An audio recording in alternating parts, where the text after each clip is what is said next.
Dalawang bouquet of flowers. One for my sister-in-law and one for my parents-in-law. 생일 축하합니다. 생일 축하합니다. 예!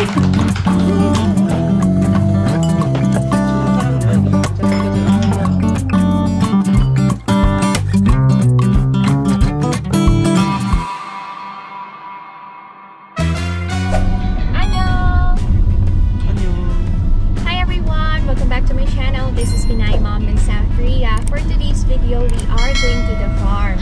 Every May, madami kaming sineselebrate. Nandiyan yung Children's Day, Parents' Day, birthday ng sister-in-law ko, and then last month, magkasabay yung birthday ni Alex and wedding anniversary ng mga biyanan ko. Simple lang yung naging celebration namin ng Children's Day kasi maulan, kaya hindi na kami nakapasyal. Bumili lang kami ng bagong shoes ng mga kids and then we had dinner. Ang request ni Ijun ay chicken. So yun lang, simple, salo-salo lang sa bahay. Hindi na ako nag-vlog noon. Pero at least we were able to celebrate it na walang camera. Na yun naman yung gusto ng mga kids.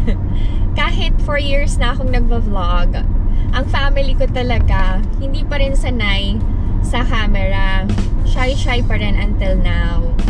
Pero I'm still grateful kasi nandiyan yung support nila for me. Kaya thank you Ina Apa, thank you Inaya, thank you Ijun. No. You say hi? Ang aking dalaga at binata. Hi naman. Baby. Maulan ngayon eh. Hindi maganda yung weather. Since birthday ng sister-in-law ko, bumili ako ng regalo for her. Ito yung hand cream set from Daniel's Truth. Maganda kasi, nagustuhan ko. Kaya inisip ko baka magustuhan din ng sister-in-law ko. Tapos, bibili kami ng bulaklak para sa aking mga biyanan. Kasi nga, every Parents' Day, ang binibigay na regalo sa mga magulang ay carnation flower.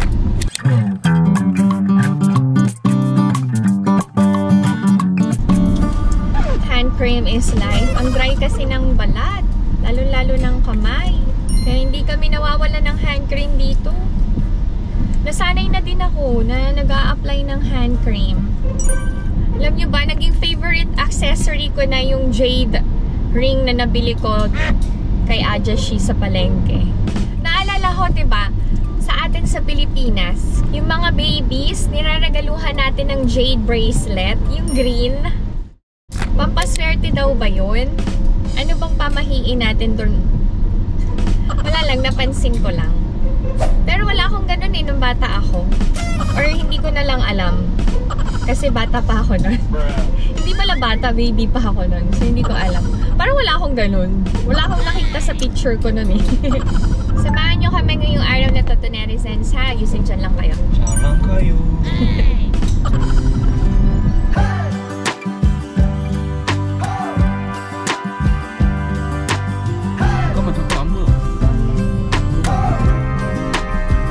Dalawang bouquet of flowers. One for my sister-in-law and one for my parents-in-law. Dito kami. Ay! Annyeonghaseyo!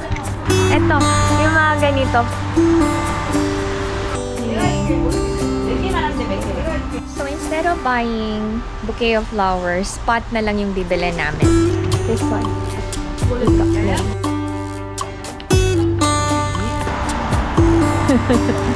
Hindi ako binilan na naman. Hindi, sabi ni Ina, bibilhan niya daw ako. Inaya, I'm gonna wait for your flowers. Huh? Don't forget, Mommy's flower. Parents' Day gift. Mommy, 그것도 사주면 안 될까? 엄마 제발 그런 목소리 내지 않았으면 좋겠어. 아니, Mommy도 받고 싶단 말이야. Naiinis sila kapag nag-egyo-egyo ako. Eraga! 뭐야, 김지원 따라하는 거야? Eraga! 제발 그만해. Kung natatandaan nyo si Kim Ji-won sa Some My Way, sila ni Park Seo-joon, di ba? Pangalan niya dun, Era. Iniga, matin ko magkutipang.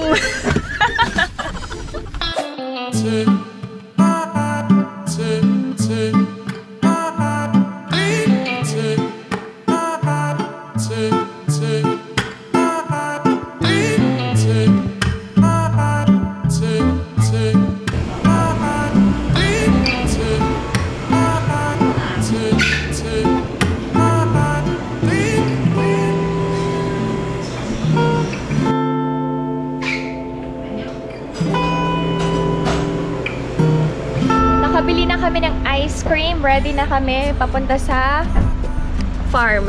Let's go na doon.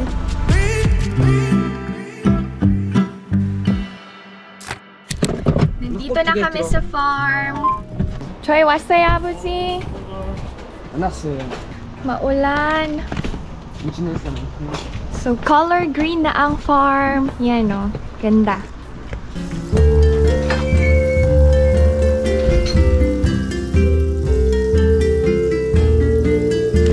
Okay, simple handa.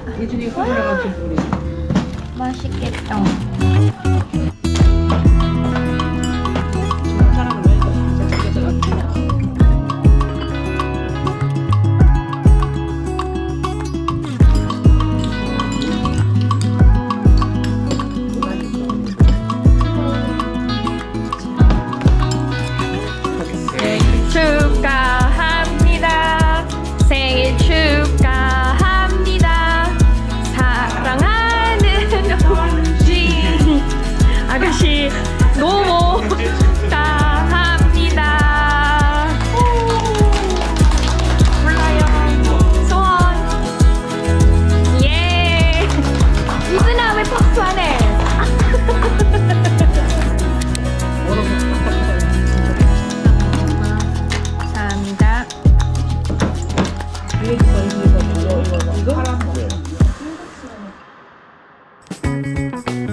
Very simple lang ang celebration namin.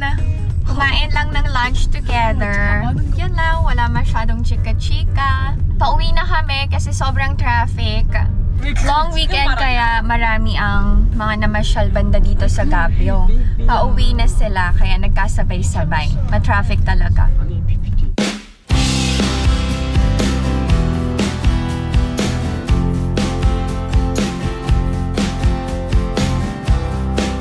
Dumaan kami dito sa McDonald's drive-thru.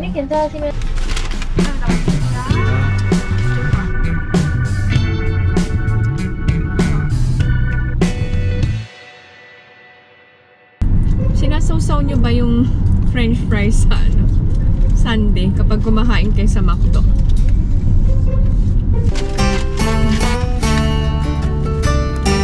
Kain tayo.